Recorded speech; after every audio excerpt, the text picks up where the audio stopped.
कल इन्होंने इतना मारा, फिर भी हम आ जाएंगे, ये जान से मार देंगे फिर भी, क्योंकि घर से हम कफन बांध के निकले हैं। हम मरने के लिए तैयार है लेकिन जाने के लिए नहीं। आप हमें नक्सलवादी बता रहे हो? हम नक्सलवादी हैं? हम स्टूडेंट हैं।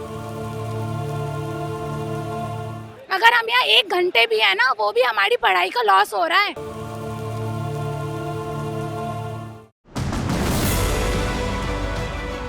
विकल्प वाणी, सच्चाई की खोज।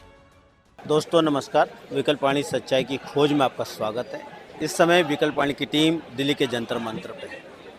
कल यानी 20 जुलाई को लाखों की तादाद में छात्र शांतिपूर्वक प्रदर्शन कर रहे थे, लेकिन उसी बीच पुलिस और पुलिस प्रशासन ने निहत्थे छात्रों पर लाठी और आंसू गैस के गोले छोड़े, ये सोच के कि शायद अब यह आंदोलन रुक जाएगा। लेकिन आज का कंडीशन और ज़्यादा प्रभावशाली हो गया है। आज फिर से नौजवान यहाँ आ गए हैं और एक आवाज़ में फिर वही दोहरा रहे हैं जो कल और पीछे 20 दिनों से दोहरा रहे हैं कि धर्मेंद्र प्रधान जी इस्तीफा दीजिए और देश के प्रधानमंत्री जी चुप्पी तोड़िए। और एक सवाल बार बार छात्र पूछ रहे हैं, हम कोई आतंकवादी तो नहीं है, हम कोई टेररिस्ट नहीं है, हम कोई देशद्रोही नहीं है, हम सिर्फ अपनी आवाज़ सुनाने सरकार के पास आए हैं, जिस सरकार को उन्होंने खुद चुना है। इस मुद्दे को लेकर नौजवान फिर से यहाँ एकजुट हुए।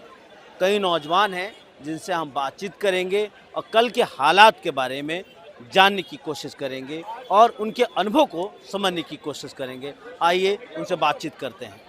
अब बताओ मेरे दोस्त, पुलिस तो लोगों की सुरक्षा के लिए बनी है। हाँ। और जिस तरीके से कल सुरक्षा नौजवानों की गई है उस पर आप क्या कहेंगे?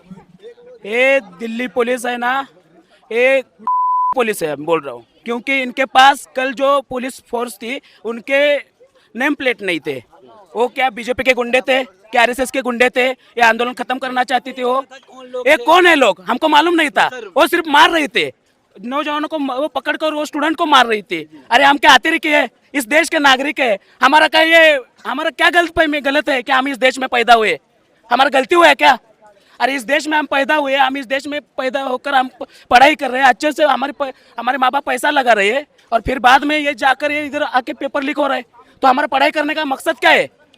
इससे सरकार है करे, मोदी सरकार है करे, इसलिए ये सरकार बदलनी चाहिए। हमारी ये की डिमांड है। और ये प्रधान जो है ना, धर्मेंद्र प्रधान है, उनको तो राजीनामा इस्तीफा देना चाहिए। उन्होंने भी हंस कर जा रहा था, भाग कर गया, उसने संसद में वो भाग कर गया ना, उन्होंने इस्तीफा देना चाहिए।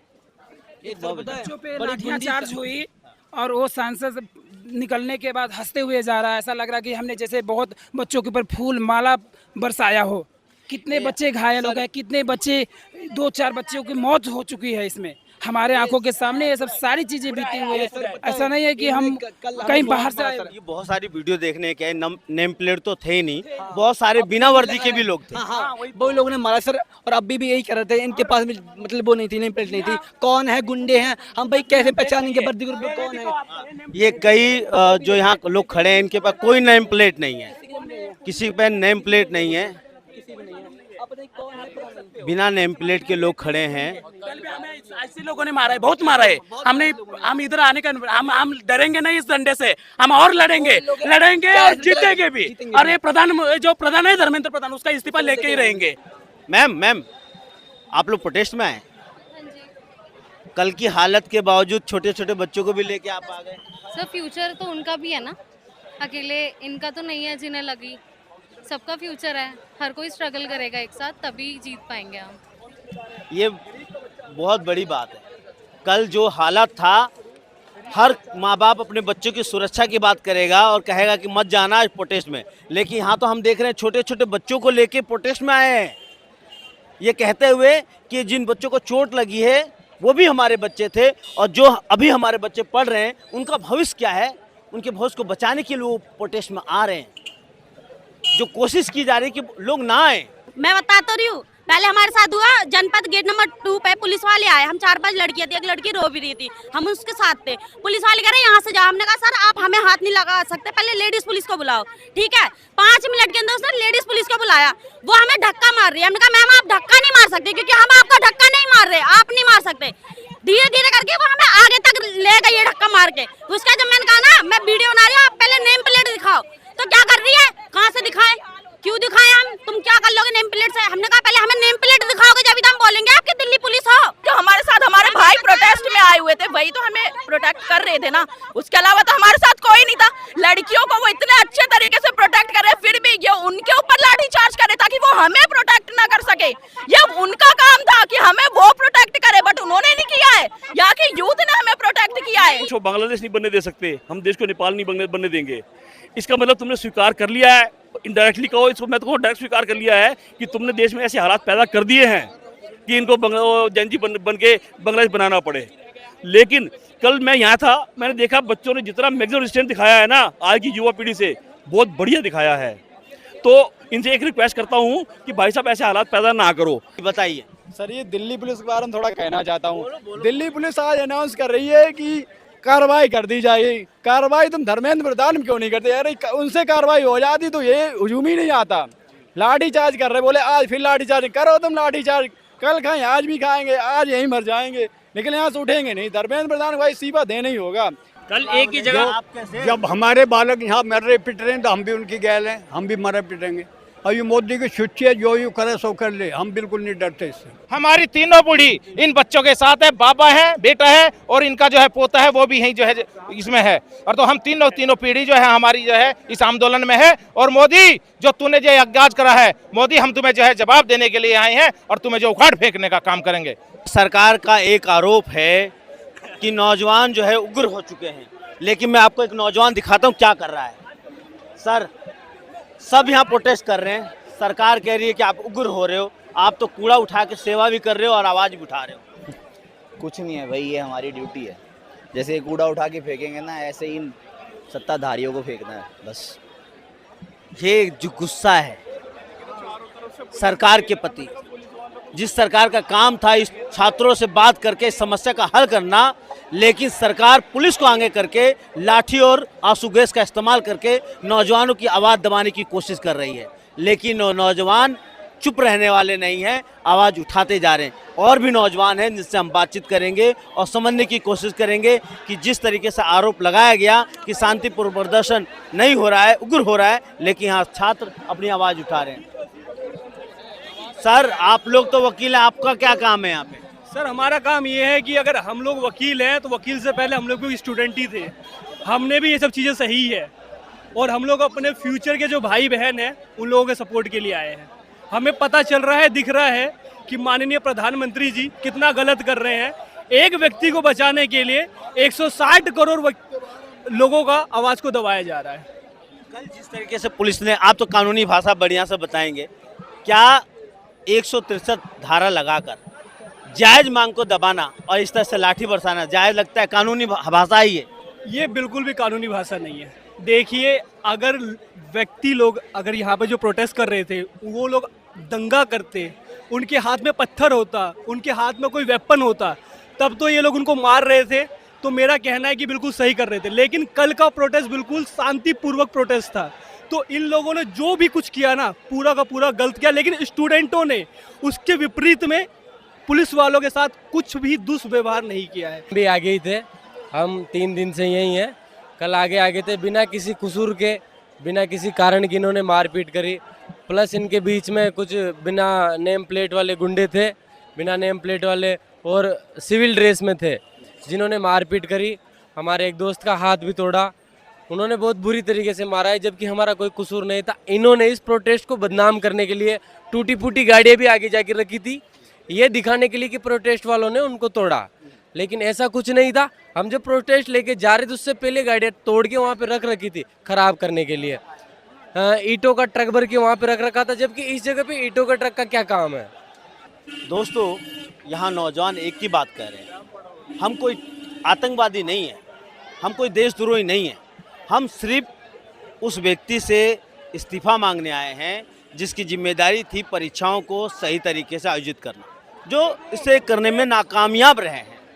और वो ये बात कह रहे हैं कि उनका इस्तीफा लेने में सरकार की क्या समस्या है कि वो ले नहीं पा रहे, और उसके लिए हमें इस तरीके से पीटना कहाँ तक जायज़ माना जा सकता है।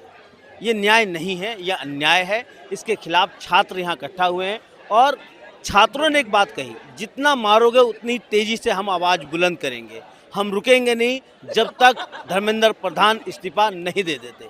बहुत से नौजवान हैं जिनसे बातचीत करेंगे और भी बात समझने की कोशिश करेंगे।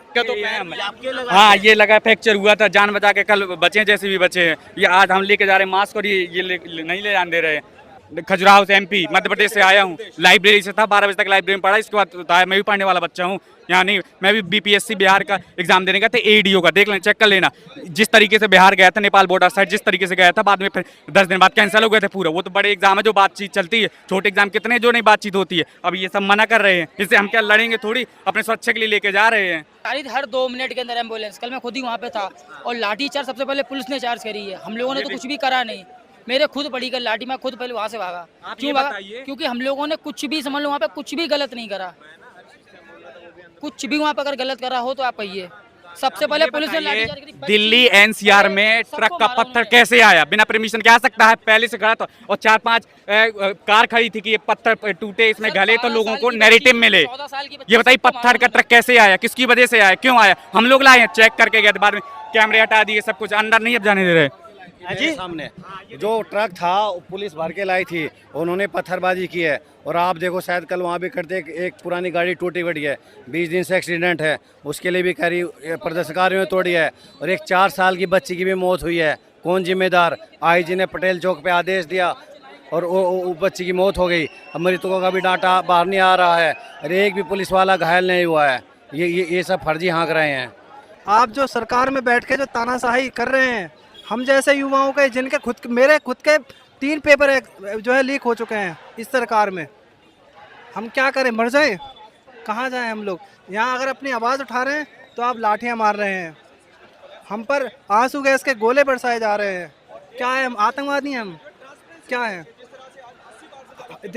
इस देश के युवाओं को आपने आतंकवादी समझ रखा है। यहाँ जिस तरीके से लोगों की जज्बात देखी जा रही है, लोग दिल से आ रहे हैं, अपना पैसा, अपना काम, अपनी पढ़ाई छोड़कर आवाज़ बुलंद करने आए हैं, और ये कह रहे हैं हम देश बचाने आए हैं, आओ हमारे साथ चलो। हम आवाज़ उठा रहे हैं कि ये देश की सरकार जिसका काम था छात्रों के, नौजवानों के भविष्य को बचाना, जिसके लिए उन्हें चुना गया है, वो अपनी जिम्मेदारी ढंग से नहीं उठा रहे हैं, इसलिए वो यहाँ आए हैं। बहुत से नौजवान हैं जिनसे बातचीत करेंगे। इस पे क्या लिखा है? याद रखो, तुम्हारे बच्चों का भविष्य भी इसी देश में डूब रहा है। ये उन पुलिस वालों के लिए जिन्होंने कल लाठी बरसाई, और फिर उसके बाद इन बच्चों ने शांतिपूर्वक उनके लिए ताली बजाई। तो पुलिस को तो खुद सोचना चाहिए कि उन्होंने ऐसा क्यों किया। पुलिस को तो ये खुद जवाब देना चाहिए कि चंद पैसों के लिए, चंद वेतन के लिए आप नौजवान निहत्थे बच्चों पर लाठियाँ चला रहे हैं। आपकी इंसानियत नहीं है। सवाल तो पूछेगा ही ना नौजवान। और ये नौजवान सिर्फ अपने लिए नहीं लड़ रहा है, ये देश के बच्चों के भविष्य को बचाने के लिए यहाँ सड़क पर उतरा है, और बहुत शांतिपूर्वक तरीके से अपनी बात कह रहा है। लेकिन उस पर लाठी बरसाना, आंसू गैस छोड़ना, ये कौन सा लोकतांत्रिक देश है भैया, जहाँ लोगों को इस तरह से दमन किया जाता है? मैम क्या बोलेंगी कल जो हुआ? सर, वो बहुत ज़्यादा शर्मनाक था। अभी तक ये पॉलिटिकल इशू नहीं था, लेकिन कल जो गवर्नमेंट ने रिटेलिएट किया है या करवाया है पुलिस के ज़रिए, वो बहुत ही ज़्यादा शर्मनाक था। ठीक है, अब तो ये है कि धर्मेंद्र प्रधान तो इस्तीफ़ा दें तो दें, लेकिन मोदी जी अगर साथ में दे देना तो उनके लिए ये अप्रिशिएशन होगा कि उनने हमें एक उपकार कर दिया कि हमारे देश को खुद से मुक्त कर दिया। आप हमें नक्सलवादी बता रहे हो, हम नक्सलवादी हैं? हम स्टूडेंट हैं। अगर हम यहाँ 1 घंटे भी है ना, वो भी हमारी पढ़ाई का लॉस हो रहा है, क्योंकि आपकी सरकार में तो 92 परसेंटाइल जाती है कट ऑफ। आपकी सरकार में GS में फुल मार्क्स लाने पड़ते हैं, जो किसी मास्टर के भी नहीं आ पाते। अगर हम यहाँ रेपिस्ट होते ना या क्रिमिनल होते तो पॉलिटिक्स ज्वाइन कर लेते। हमें स्टूडेंट है, इसीलिए प्रोटेस्ट में है कि आप हमारी बात सुन लो। दोस्तों, अभी आप लोगों ने इस प्रदर्शन में आए छात्रों की बातों को सुना। सभी नौजवानों ने एक बात तो बार बार दोहराया है कि हम छात्र हैं, आतंकवादी नहीं हैं, हम नक्सली नहीं हैं, हम उग्रवादी नहीं हैं, हम देशद्रोही नहीं हैं। हम सिर्फ इतनी सी मांग कर रहे हैं कि जिस व्यक्ति की जिम्मेदारी थी हमारी सुरक्षा करना, वो नहीं किया है। क्या सिर्फ जवाबदेही तय करना और अपनी गलती को मान लेना, इतनी सी तो बात थी जिसको मोदी सरकार को मान लेना था। लेकिन सरकार ने अपनी गलती ना मानते हुए, धर्मेंद्र प्रधान ने अपना इस्तीफा ना देते हुए पुलिस को आगे करके मासूम निहत्थे बच्चों पर लाठी बरसाई है। तो ये क्या दिखता है कि जो मौजूदा लोकतंत्र है, जहां कहा जाता है कि लोगों को सारे अधिकार प्राप्त हैं, लोग अपने अधिकारों की आवाज़ उठा सकते हैं, अपने ऊपर होने वाले शोषण दमन के खिलाफ सवाल कर सकते हैं, लेकिन इसी लोकतंत्र में इस तरीके से छात्रों को बेरहमी से पीटा जाता है, अपनी आवाज़ उठाने से रोका जाता है। फिर यही नज़र आता है कि ये मौजूदा लोकतंत्र लोगों के अधिकारों की सुरक्षा नहीं करता। इसके बारे में आप क्या सोचते हैं, आप क्या समझते हैं, कमेंट कीजिए और देखते रहिए विकल्प वाणी सच्चाई की खोज।